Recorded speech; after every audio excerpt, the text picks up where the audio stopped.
Hello, this is Pastor Mark, and I have the privilege of being here on Pathway to help develop kind of what is called a life at home focus across every ministry of the church. But I want to talk specifically to grandparents because sometimes you're the group that may say, well, I'm not sure if life at home is for us. Maybe that was something that, I wish that would have been here 30 years ago or something when I was parenting. Well, I want you to know this.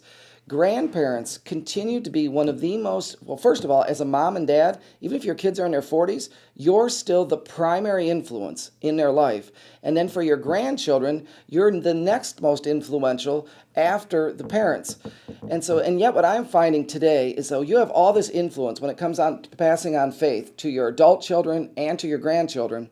And yet what I'm running into is that Satan is working overtime to get grandparents out of the game.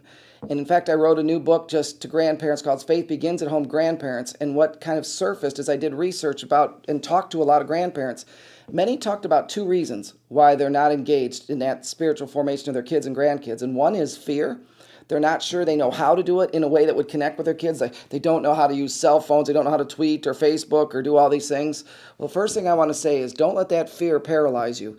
Do it how God's calling you to do it. If that means writing letters, then write letters. Because in many cases, those will be the only letters your kids or grandkids get. And that's hugely influential.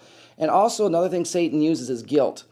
And I know for some, you may have had kids that have walked away from the faith and you may be feeling guilty right now that maybe you did something wrong. Well, I want you to hear this. God's grace covers your guilt. Recognize you did the best that you could, and you need to let God's grace cover that and get back in the game as a spiritual influence. So we look forward to come alongside you and showing you how to do that so that you can continue to be an influence in the lives of your adult children and grandchildren. God bless.